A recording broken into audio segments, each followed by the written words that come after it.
my babies, it's Auntie Trice with another video for you. If you have not done so, please head on over to all of my other social media platforms and follow me on there. They're going to be listed in the description box up underneath this here video, my babies. Hit the like button on your way in here, and don't be afraid to subscribe to Auntie's channel today because it costs $0 to do so.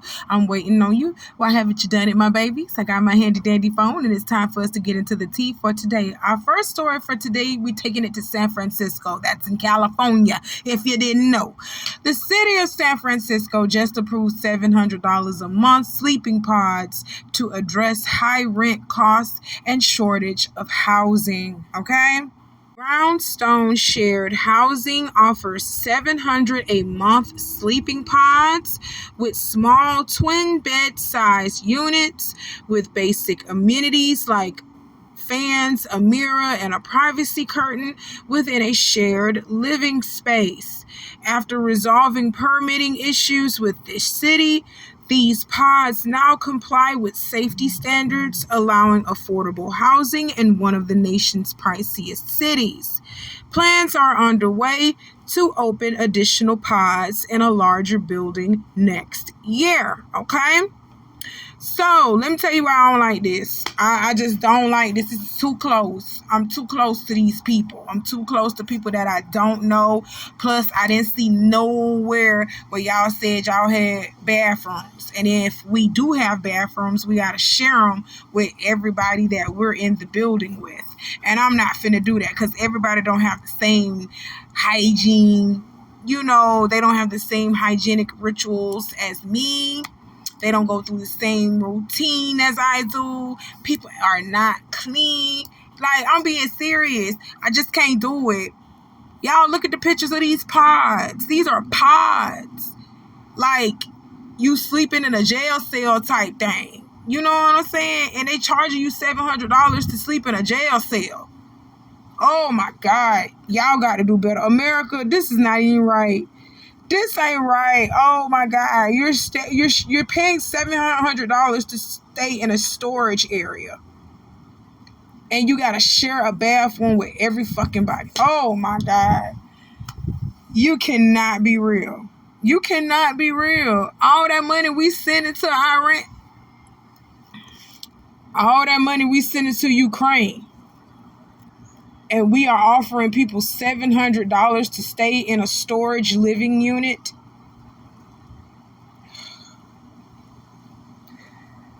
To stay in a storage area. God damn. Like, we really don't give a fuck about our people. That's my thoughts on this. What are y'all thoughts on this? Because I ain't sharing a bathroom with nobody paying $700 a month. And I damn sure ain't finna do that. I'm not finna do that. Not for no $700 a month. I'm not sharing a bathroom with nobody. Y'all are crazy. Like, I'm sorry. I don't know. Tell me, y'all go drop down in the comment section below and let me know what you think about this whole thing, okay? Let's move on. Welcome back, everyone. It's been 2 years since the murder of rap star PNB Rock in broad daylight. He was from Germantown, you may recall. He was shot and killed while eating lunch at a restaurant in Los Angeles. And now there's new exclusive video coming out that sheds light on what really happened that day. The news magazine True Crime News is devoting a special edition tonight to the never-before-seen videos. The host of the True Crime News, Anna Garcia, joins us live here right now at CBS News Philadelphia. So, Anna, tell us about this video, this surveillance video. So it's got two components to it. One is the actual shooting, the murder. And what that video very clearly shows is that PNB Rock, Rakim Allen, never stood a chance because the shooter came in, put the gun up, asked for the jewels, and within seconds he was already shot. So the opportunity to hand over the $500,000 in jewelry wasn't even there. And PNB Rock was carrying a gun. He had it in the back of his waistband, but didn't even have enough time. The man is shot. Well, let's talk about the girlfriend, because at first, wasn't there kind of like an implication that maybe she was involved in some way on this? The implication was she had posted a picture from Roscoe's Chicken and Waffles where this happened. So the location, she's saying where we are. Where we are, and she posts a picture of the food, the chicken and the waffles, not of them, not that she's with him.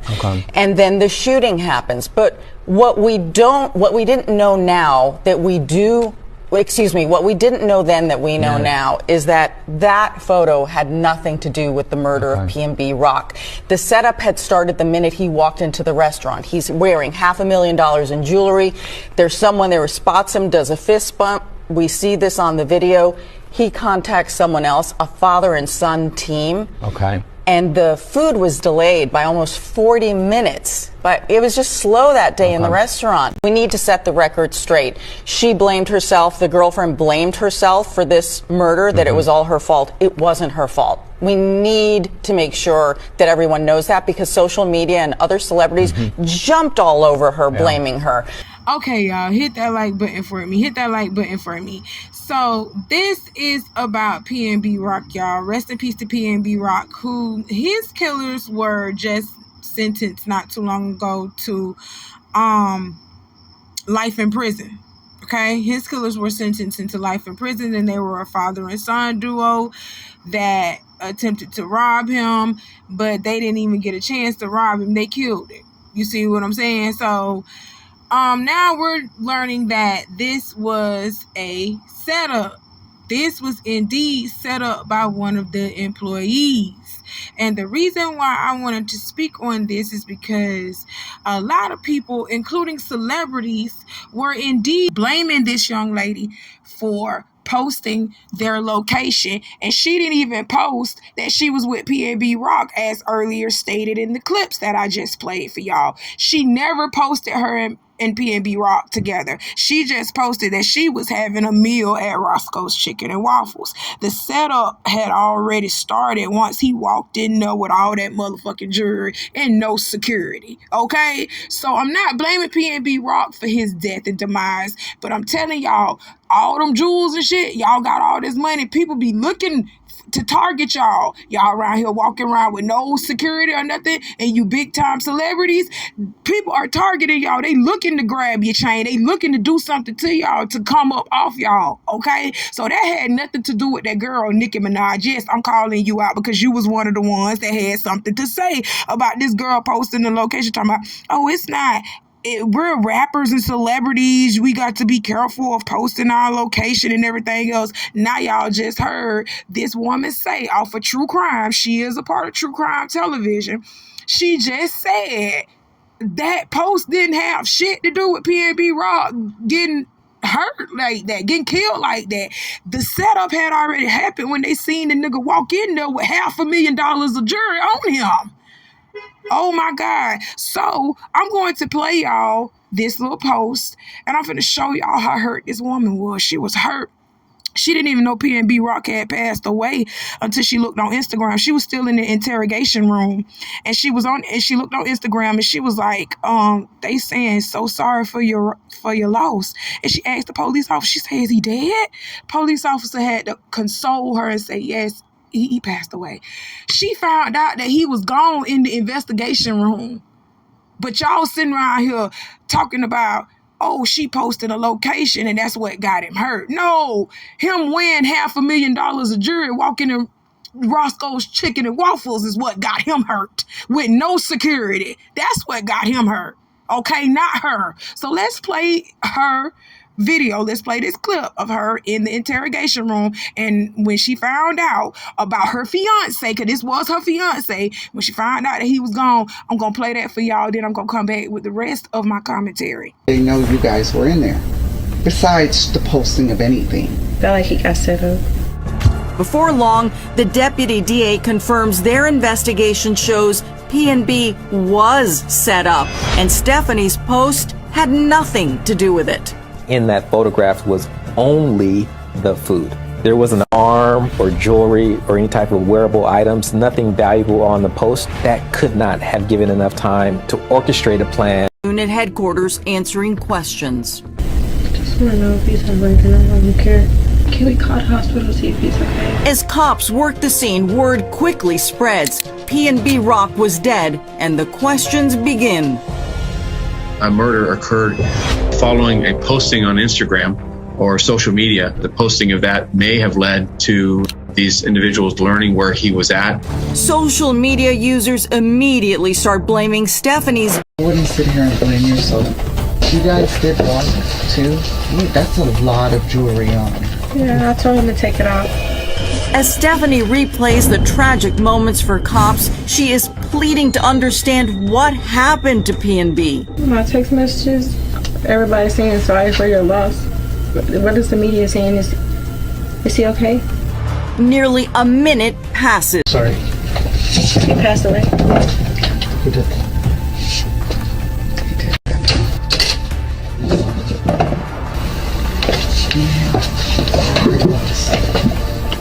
Are you serious? I'm dead serious. Yes. Okay. She appears to be in shock. I'm very sorry. Do you have people out here that's gonna be by your side? He was alright. Okay, y'all. So for her to even cry out the way that she did and say that that man was all that she had, I felt that. I felt that. I don't give a damn what y'all say. You celebrities that said anything about her or had anything to say, oh, it was about the location or anything. Newsflash. Newsflash. It was a big setup. He had on all that jewelry and he attracted them people to him. Okay? And why would he put on all that jewelry with no security? He didn't have nobody to help him. He had nobody. He didn't have no reinforcements. And you notice that Stephanie said in the clips that she told him to take that shit off and he didn't want to take that shit off. Oh my God. And y'all killed this man over his jewelry. That's crazy. So y'all life and his life was worth material things like that? Trying to tell you, but you got desperate people out here like that in the world that will do you like that. PNB Rock worked hard for his shit. And that's probably why he wanted to stunt his shit around, because he worked hard for his shit. He out here rapping. He out here producing beats, producing songs. He doing all of that. He did the work to get where he is. So he brought them jewels with his hard-earned money, and he wanted to stunt that shit. But you can't stunt that shit in front of a bunch of niggas that ain't never had shit. You just can't do it. Because shit like this happen. You understand what I'm saying?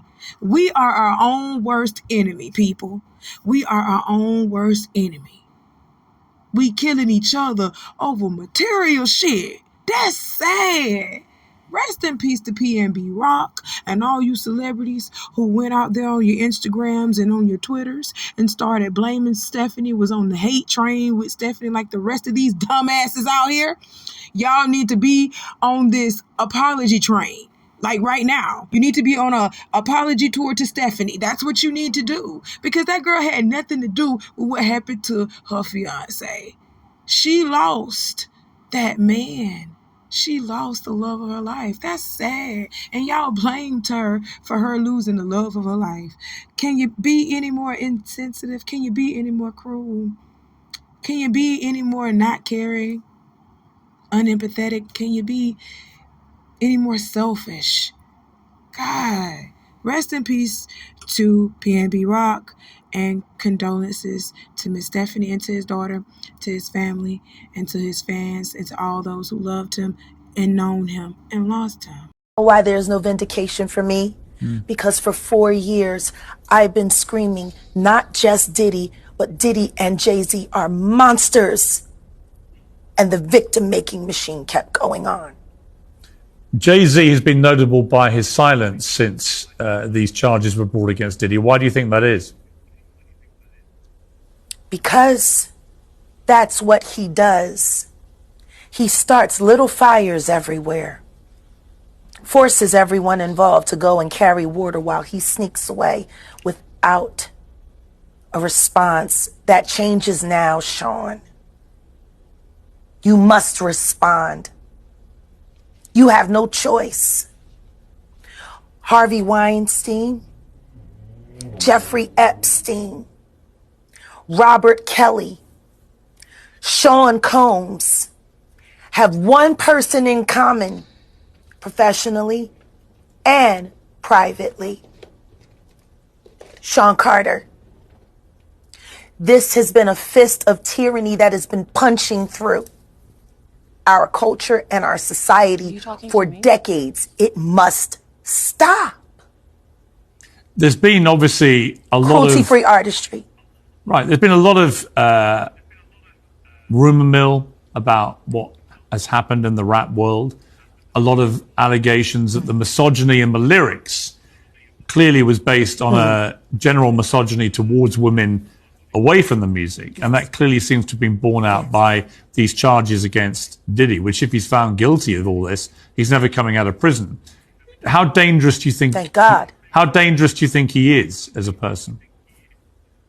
I think he's one of the most dangerous people I've ever met.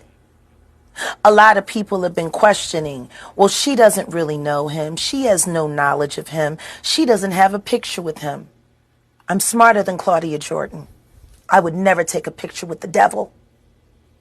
Everyone knew he was the devil. He's been the devil for 30 years. He's been covered and protected by not only Clive Davis, but Lucian Grange. He was selected to be the demon that he is, to keep the culture in line so the industry could continue to rape it for all of its precious jewels. We have too many lost. The list of lost is ridiculous. And everyone knows Diddy was selected for this job.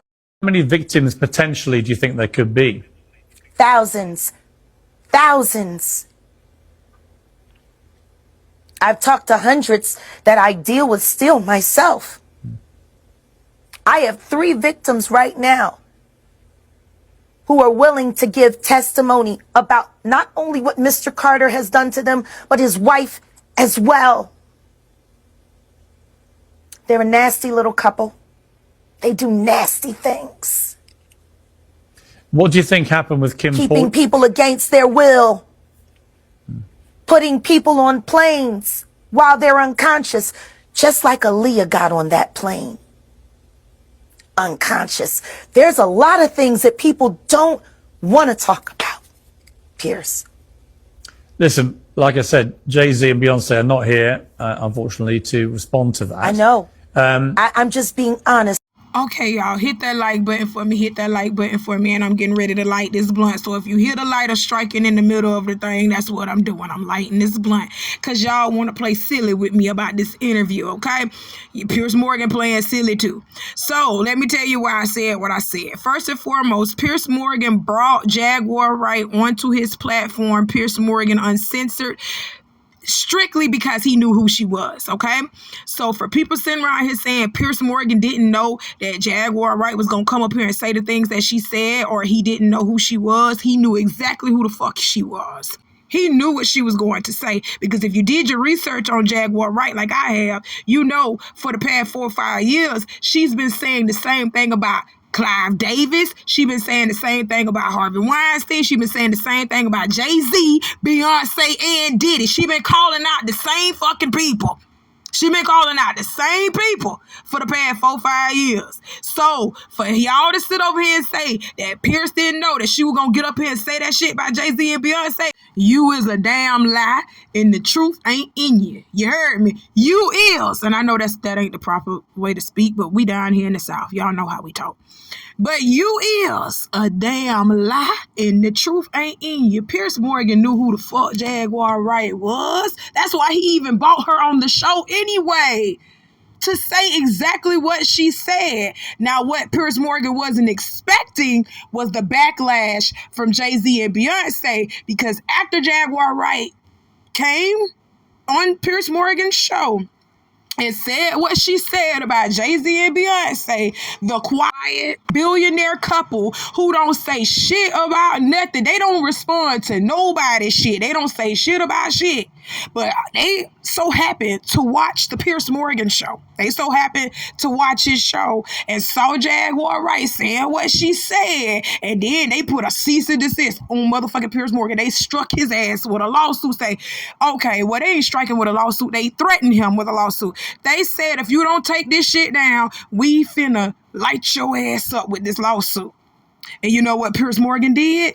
He took the interview down. He didn't take the interview down specifically. He edited the interview to where Jaguar Wright ain't even mentioned Jay-Z and Beyonce. You would think she ain't even mentioned them. She's been talking about Diddy the whole time, but he left Clive Davis in there, because Clive Davis ain't even came out and told him, hey, take this shit down, I'm gonna hit you with a lawsuit. So he left Clive Davis in there. He did. He really did. Y'all go to Piers Morgan Uncensored and watch the interview. He left all the clips. He left everything up that she said about Clive Davis, Harvey Weinstein, all them names that she called.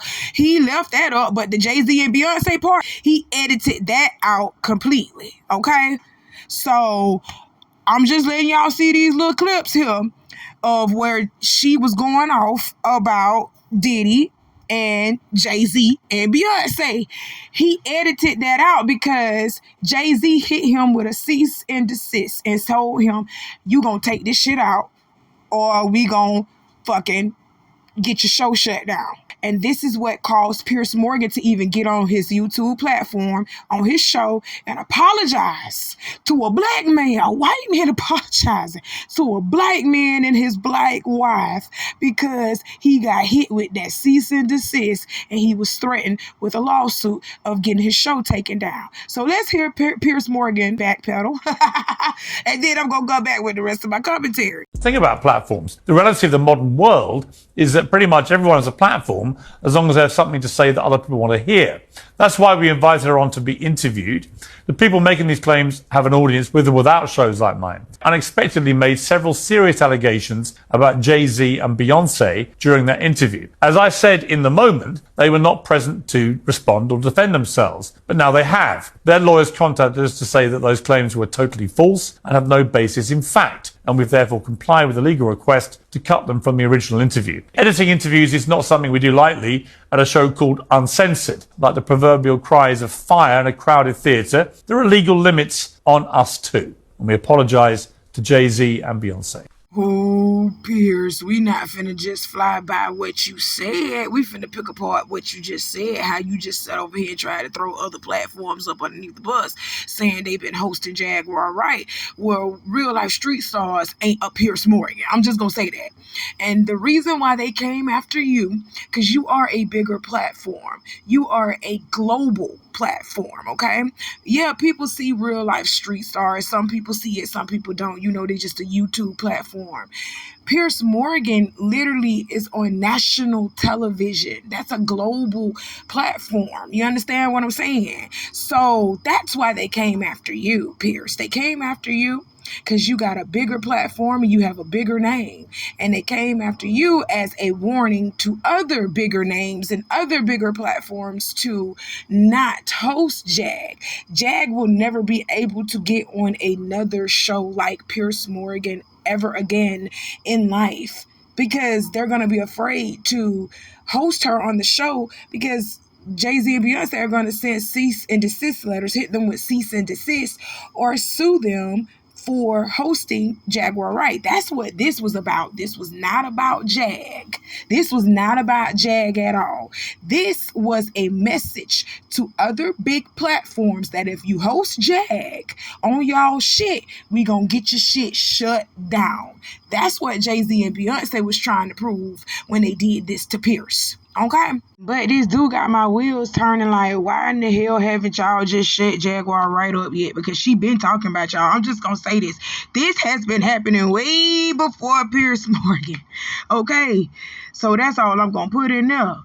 That's all I'm going to say. But what I really want to say to y'all is at the end of the day, we cannot sit over here and say that Jay-Z was heavily associated with these men. He was doing business with these men and he did not know what was going on with these men, or he did not himself participate in what was going on with these men.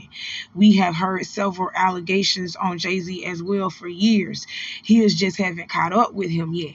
But oh and behold, it's coming, Jay-Z. You're next. I've been saying this. If y'all have been avid supporters of the Auntie YouTube channel, you have been hearing me say for a while, Jay-Z, you're next. Because everybody had been falling down around him. Harvey Weinstein, Jeffrey Epstein, R. Kelly, goddamn, not Diddy, Jay-Z, you next. Everybody falling around, everybody done fell down around you, bruh.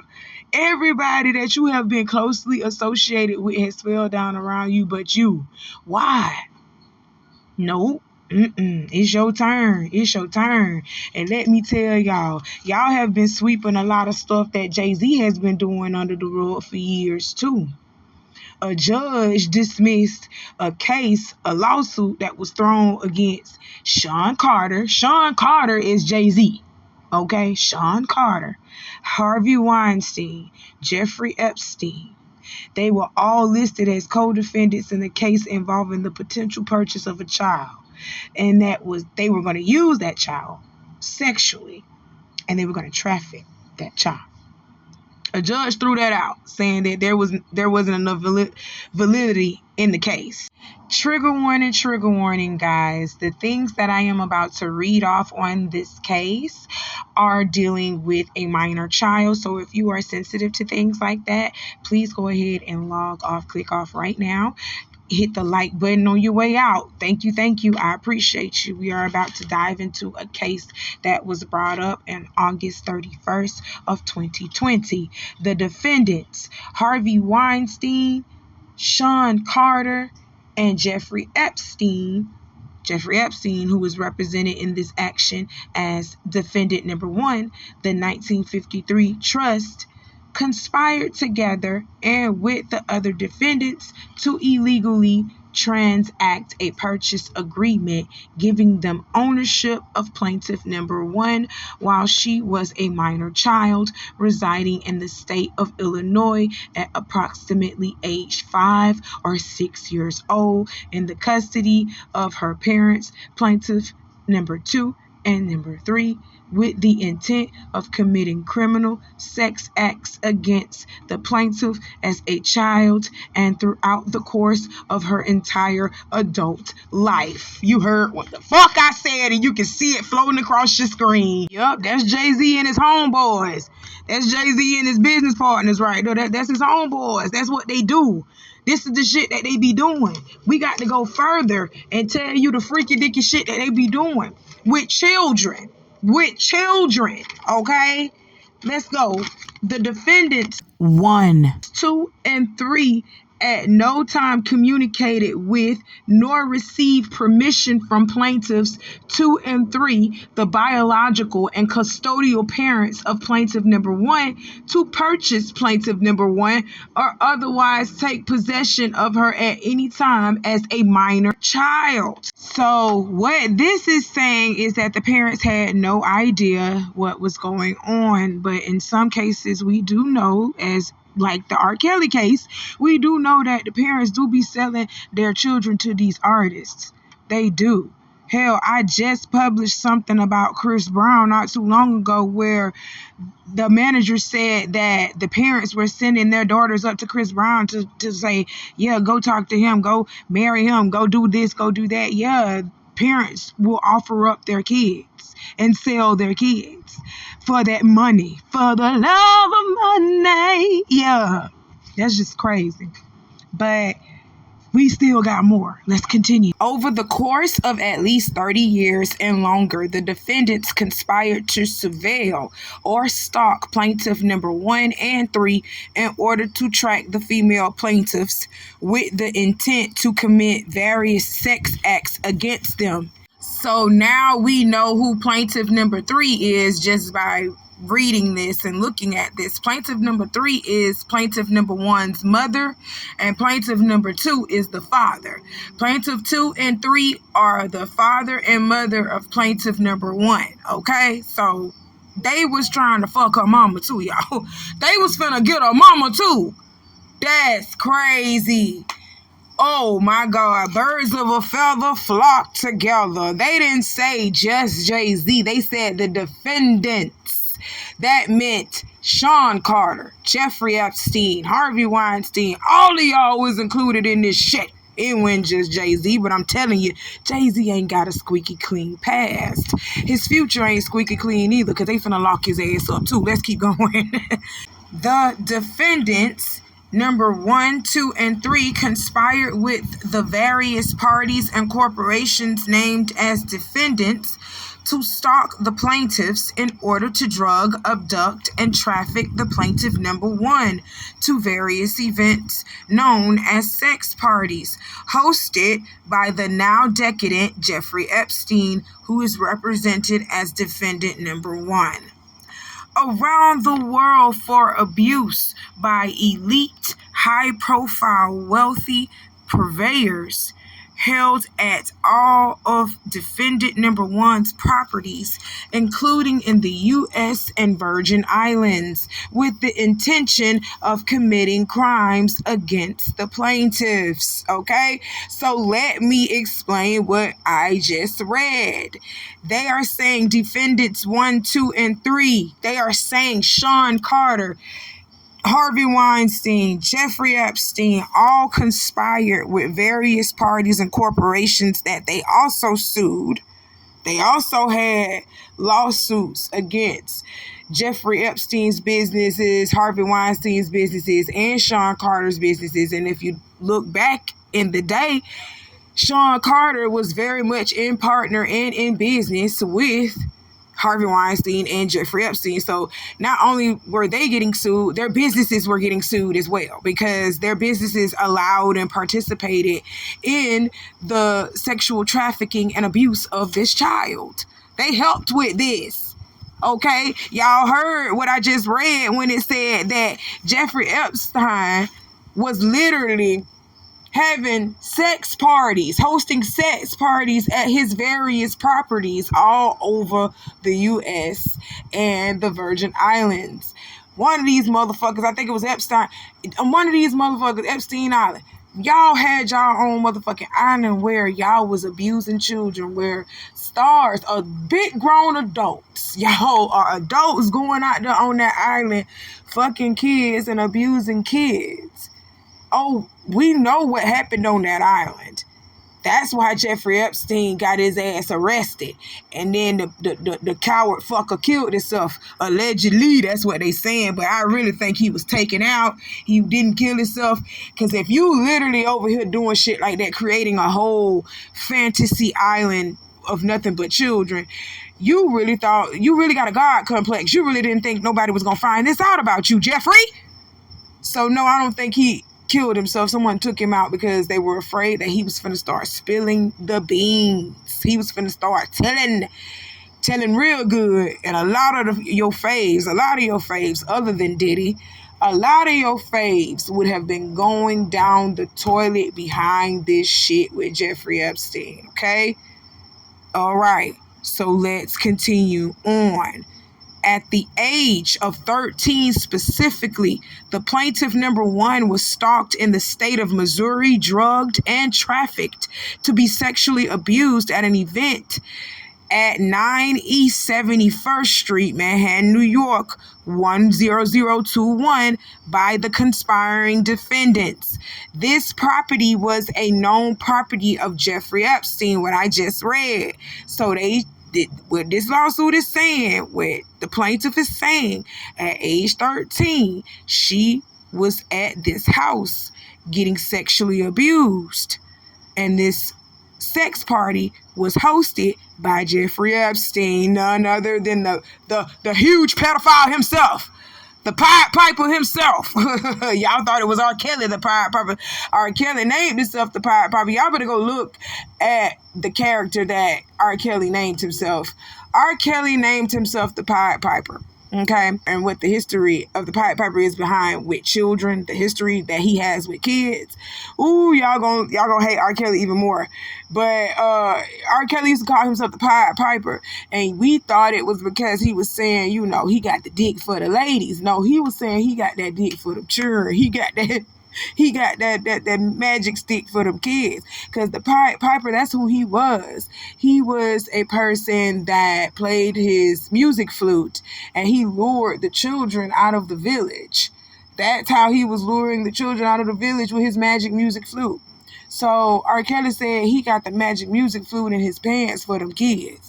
That's crazy. Y'all thought he was talking about for the adult women. Sometimes he participated and did things with adult women just to, so y'all wouldn't be on his trail that he actually likes little girl and little boy pussy. Yes, I heard that R. Kelly was abusing men as well too. Let's move on. At this piece of property owned by defendant number 1, known as Jeffrey Epstein, plaintiff number 1 was sexually assaulted by various parties in attendance, specifically Harvey Weinstein and Sean Carter, listed as defendants 2 and 3. Okay? Then it goes on to say the defendants 2 and 3 willfully and forcibly raped plaintiff number 1 and committed lewd and sexual acts against and upon her without consent of any plaintiffs at this event held at the Manhattan property. Okay, so she lists that her and other plaintiffs in attendance were raped by Sean Carter, Harvey Weinstein, and Jeffrey Epstein that night. Oh my God. I told y'all that anytime y'all hear me lighted up, it's because my nerves got bad. I can't take it no more. That's the end of that. That's all I'm going to read of that case, of that excerpt, okay? That was thrown out anyway. It was thrown out anyway, but I just wanted to bring that up to let y'all see birds of a feather flock together.